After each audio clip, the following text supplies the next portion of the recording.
அது அப்படி அதுக்கே அப்படின்னா இதுல நீங்க பாருங்க, காரை புரட்டி போட்டு தமிழ் சினிமாவையும் புரட்டி போடணுங்கிறது தான் எங்களுக்கு ரொம்ப நாள் ஆசை. தெரியுது உங்க எல்லாருக்கும் பசிக்குதுன்னு சொல்லி நான் ரொம்ப நேரம் பேசி டைம் வேஸ்ட் பண்றதா இல்லை. நான் மேடையில் பேசும்போது உயிரே உறவே தமிழே என்று சொன்னதற்கான அர்த்தத்தையும் நான் முழுமையாக உணர்கிறேன். இந்தியாவில் இருக்க பல சினிமா சம்பந்தப்பட்ட கலைஞர்கள் ஆசைப்பட்டு இருக்கும்போது 2 ஆஸ்கர் வாங்கிட்டு வந்தாரு. யோகி சேது சார் இன்டர்வியூல வரும்போது சொல்லியிருந்தாரு, you are the baby of the டீம்னு. அந்த மாதிரி தான் நான் ஃபீல் பண்றேன். மணி சார் அறியப்படுறது நாயகன் படத்தினால. அது வெற்றிகரமான படம் என்பதை விட ஒரு கல்ட் ஃபில்மா இருந்துச்சு. எஸ்வி ரியல் எஸ்டேட் மற்றும் உங்கள் ப்ராப்பர்ட்டிஸ் வழங்கும் சிஎம்டிஏவால் அங்கீகரிக்க பெற்ற அனைத்து வசதிகளுடன் கூடிய வீட்டு மனைகள் ரெடியில் மாதவரம், பொன்னேரி, மீஞ்சூர் பகுதிகளில் உடனே வாங்கிட இன்றே தொடர்பு கொள்வீர். தொடர்பு கொள்ள வேண்டிய தொலைபேசி எண் 9791175755. உங்கள் எல்லோருக்கும் என்னுடைய வணக்கம். இவ்வளவு பெரிய ஒரு பத்திரிகையாளர்கள் ஊடக ஒரு கூட்டத்தை நான் தமிழ்ல பார்க்கல. ரொம்ப நன்றி. இந்த படத்தினுடைய உங்களுடைய எதிர்பார்ப்புக்கும் அதை கொண்டு போய் மக்களுக்கு சேர்க்கறதுக்குமான உங்களுடைய ஆர்வத்துக்கும் என்னுடைய முதல் நன்றி. இந்த படம் பர்சனலா எனக்கு ஒரு முக்கியமான படம். ஏன்னா நாயகன்ல தான் எனக்கு மணி சாரோடையும் கமல் சாரோடையும் நான் முதல்ல அறிமுகமாகிறேன்.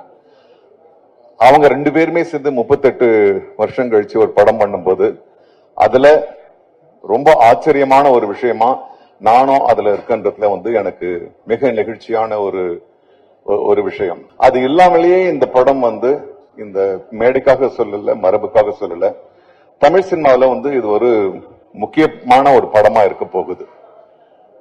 ஏன்னா மணி சார் அறியப்படுறது நாயகன் படத்தினால. அது வெற்றிகரமான படம் என்பதை விட ஒரு கல்ட் ஃபில்மா இருந்துச்சு. இன்னைய வரைக்கும் இருக்கிற new generation of directors they wanted to match Nayakan என்ற மாதிரி ஒரு தர நிலையை கொண்டு வச்சது நாயகன் என்ற படம். அதே மாதிரி கமல் சார் அவருடைய நடிப்பை பற்றி நம்ம சொல்ல வேணாம். பல பரிமாணங்கள், அது ஒவ்வொரு படம் எடுத்தாலும் ஒவ்வொரு கோணத்திலிருந்து அவர் தன்னை வெளிப்படுத்திக்கிறாரு. 2 பேருமே சேர்ந்து அவங்க ரஹ்மான் சார் ஆஸ்கர் இந்தியாவில் இருக்க பல சினிமா சம்பந்தப்பட்ட கலைஞர்கள் ஆசைப்பட்டு இருக்கும்போது 2 ஆஸ்கர் வாங்கிட்டு வந்தாரு. ஆக இந்த 3 பேரும் சேர்ந்து ஒரு படம் பண்றாங்கன்னா அதுல பெரிய மன அழுத்தம் அவங்களுக்கே இருக்கு. போட்டின்றது அவங்களுக்கு வேற ஒரு டைரக்டர் கிடையாது, அவங்களுக்கு போட்டி அவங்களே. ஏன்னா இவங்க 3 பேரும் சேர்ந்து ஒரு பெரிய ஹை ஸ்டாண்டர்ட் அவங்க ஏற்கனவே நிரூபிச்சுட்டாங்க. அதை விட பெருசா இருக்கணும்ன்றதுக்காக இந்த படத்தை அவங்க பண்ணியிருக்காங்க. இந்த படத்துல நாங்க எல்லாருமே பாராபட்சம் இல்லாமல் நாங்க எல்லா நடிகர்களும், முக்கியமாக நடிகர்கள், தொழில்நுட்ப கலைஞர்களும் நாங்க மீட் பண்ணலாம். இதுல ஒரு ஷூட்டிங்க்கு போற மாதிரி எங்களுக்கு தெரியல. there was one warmthness, there was one ஒரு பெரிய ஸ்டாரு, பெரிய டைரக்டர் ஒரு தோரணையே இல்லை. அப்பதான் எல்லாருமா சேர்ந்து ஒரு ஒரு ஒரு எந்த ஒரு மேல் ஏற்றம் தாழ்வு இல்லாமல் நாங்க ஒர்க் பண்ணோம். அது சின்ன நடிகராக இருக்கட்டும், பெரிய நடிகராக இருக்கட்டும், அசோகா இருக்கட்டும், பக்ஸா இருக்கட்டும். So we had a wonderful time. It was a learning process. உங்களை போலவே நான் ஒரு குழந்தை மாதிரி இந்த படத்துக்காக காத்துட்டு இருக்கேன். நான் பல படங்கள் நடிச்சாச்சு, 700 படங்கள் நடிச்சாச்சு.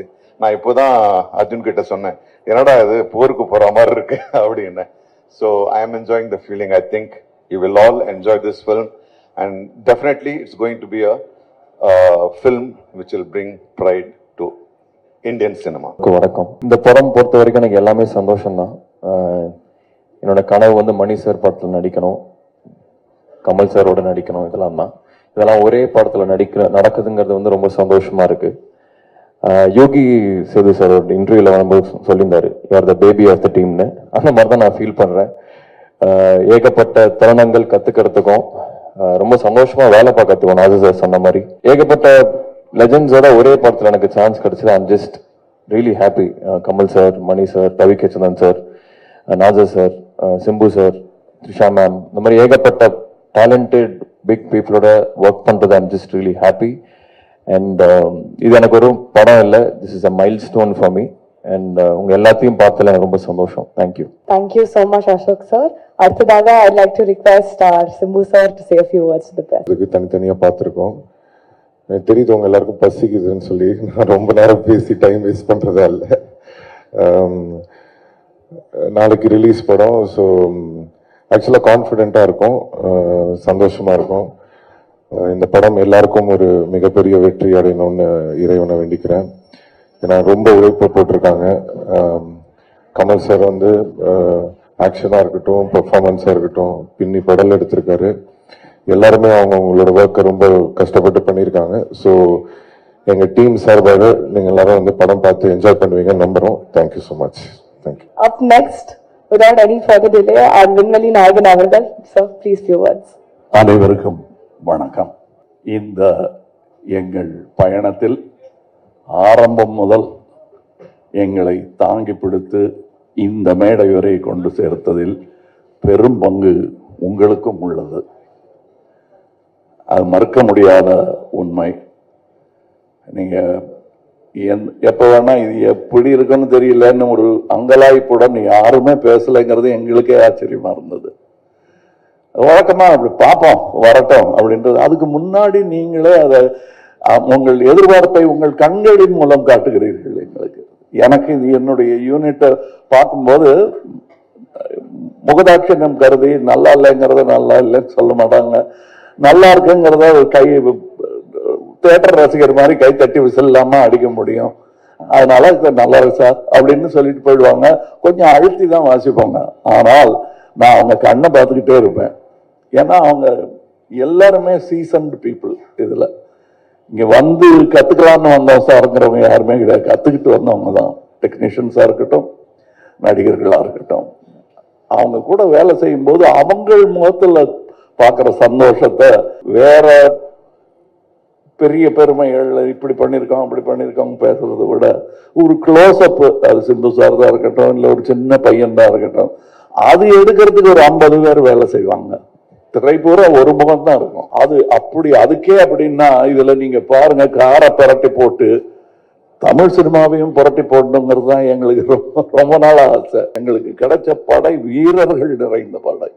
அதுவும் பிஹைண்ட் த சீன்ஸ்ல நீங்க பார்த்தது வந்து ஒரு கிளிம்ஸ் தான். ட்ரெயின்ல வேகமா போகும்போது சீனரி தெரியுற மாதிரி உங்களுக்கு தெரியும். நாங்க கிட்ட ஜங்ஷன்ல நின்று எல்லாரையும் வண்டியில ஏத்திக்கிட்டு வந்தவங்க எத்தனை பேர் உழைத்திருக்கிறார்கள். இன்டர்நேஷனல் தரத்தில் இருக்கும் எங்கள் டெக்னீஷியன்ஸ். நிஜமாவே வெளிநாட்டுல இருந்து வந்து வேலை செஞ்சவங்க, இங்க இருந்து வேலை செஞ்சவங்க வெளிநாட்டுக்காரங்க பாராட்டுற அளவுக்கு வேலை செஞ்சிருக்காங்கிறது தான் என்னுடைய தாழ்மையான கருத்து. உதாரணம், மணிரத்னம் சாரை பத்தி சொல்ல வேண்டாம். மணிரத்னம் பிலிம் அப்படின்னு போட்டுக்கொள்வதற்கான எல்லா தகுதியும் கிட்டத்தட்ட 40 வருஷத்துக்கு முன்னாடியே அவர் பெற்றுட்டார். இது இட்ஸ் அ மணிரத்னம் பிலிம். இவர்களை போலவே எனக்கு அவர் படத்தில் நடிப்பது நாசருக்கு நாயகன் போது எப்படி இருந்ததோ அந்த மாதிரி இருந்தது எனக்கு. ஏன்னா நான் பார்த்த அந்த இளைஞர் மணி இன்னைக்கு ஞானியாக, சினிமா ஞானியாக மாறி இருக்கிறார். எனக்கு பட்டம் கொடுத்திருக்கிறாங்க அந்த மாதிரி. சோ அவர் கூட வேலை செய்யறது எனக்கு குதூகலமா இருந்தது என்பதுதான் உண்மை. அது எல்லாருக்கும் தெரியும், படம் பார்க்கும்போது தெரியும். அந்த எங்க செட்ல இருந்து எங்களை பார்த்தவங்களுக்கும் அது புரியும். இதுல இருக்கிற டெக்னீஷியன்ஸ், எடிட்டர், ஒரு ட்ரெய்லர்லயே தூக்கிட்டாங்க மணியும் அவரும் சேர்ந்து. அது ஒரு சூப்பர் ஹிட் பண்ணிட்டாங்க. அதெல்லாம் நல்ல சிறந்த டெக்னீஷியன்கள். பதட்டம் இல்லாமல் எந்த பெரிய இடையூறுகளையும் தாண்டும் அந்த லாவகம் அவர்களுக்கு இருக்கிறது. அதே மாதிரி ரவி கே சந்திரன் நேரம் அமெரிக்காவில் படம் எடுத்துட்டு இருக்க வேண்டியது, அது 20 வருஷம் முன்னாடியே எழுந்திருக்க வேண்டியது. மருதநாயகம் அதோடைய சினிமாட்டோகிராஃபர் அவருடன் முழுவதுமாக ஒரு முழு படத்தை முடித்தேன் என்ற பெருமை. அது பாதியில் விட்டோங்கிற வருத்தம் எனக்கு ரொம்ப உண்டு. ஆனால் அதில் இந்த படத்தின் மூலம் அதில் இருந்ததை விட இன்னும் சிறந்த சினிமாட்டோகிராஃபராக அவர் திரண்டு வந்திருக்கிறார் எங்களுக்காக. அது தெரியும், படத்துல பார்த்தா பேசுவாங்க. அதை நான் சினிமா விமர்சகர்களிடம் விட்டு விடுகிறேன். அவருக்கு நல்ல பெயர் கிடைக்கணும். நானும் சினிமா விமர்சகன் தான், நானும் சினிமா ரசிகன் தான். நடுவில் போய் பேச டைம் இருக்காது. அதுவும் டெக்னீஷியன்ஸுக்கு மேலேயும் கீழையும் பார்த்துக்கிட்டு ஒரு மாதிரி சித்தர் மாதிரி அலைஞ்சிட்டு அதுக்கு நடுவில் நாங்க பேசுறது கூட அரட்டையா இருக்காது. லஞ்சில் உட்காந்து பேசுறது கூட சினிமாவை பத்தியா இருக்கும், வேற ஒருத்தர் எடுத்த நல்ல சினிமாவை பத்தியா இருக்கும். இப்படி ஒரு அற்புதமான சூழலில் நாங்கள் இந்த படத்தை எடுத்திருக்கிறோம். உள்ள கலைஞர்கள் சின்ன சின்ன பாத்திரம் பண்ணவங்க, ஒரு சின்ன பையன்லாம் ஆக்ட் பண்ணியிருக்காரு. ஒரு 50 படம் பண்ணவங்கெல்லாம் சின்ன சின்ன வேஷங்கள் பண்ணியிருக்காங்க.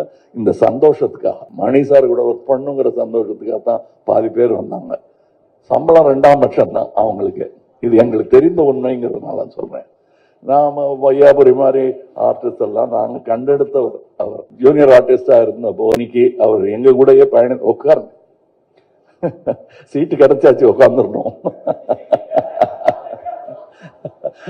அது ரொம்ப கஷ்டம். அந்த நிலையிலிருந்து வந்த அவருக்கு தான் தெரியும். இன்னைக்கு இங்க ஜோஜோ இல்ல, இப்ப இந்த முன் வரிசையில் அமர்ந்திருக்கிற எல்லாருமே என் நண்பர்கள் தான். அவங்களுக்கு இந்த வாய்ப்பு கிடைச்சது எனக்கு பெருமையா இருக்கு. நீங்க படம் பார்த்துட்டு இவங்க எல்லாம் பத்தி நான் பேசுறேன். ஏன்னா இப்ப பேசும்போது அவர்கள் பெயரை மட்டுமே குறிப்பிட வேண்டி வரும். அவர்கள் திறமையையும் பத்தி பேசுவதற்கு இன்னொரு விழா நடக்கத்தான் போகிறது என்று எனக்கு தோன்றுகிறது. அந்த விழாவில் உங்களிடம் பேசுகிறேன். மற்றபடி எனக்கு உறுதுணையாக இருந்த தமிழ்நாட்டிற்கே நன்றி சொல்ல வேண்டும். நான் மேடையில் பேசும்போது உயிரே உறவே தமிழே என்று சொன்னதற்கான அர்த்தத்தையும் நான் முழுமையாக உணர்கிறேன்.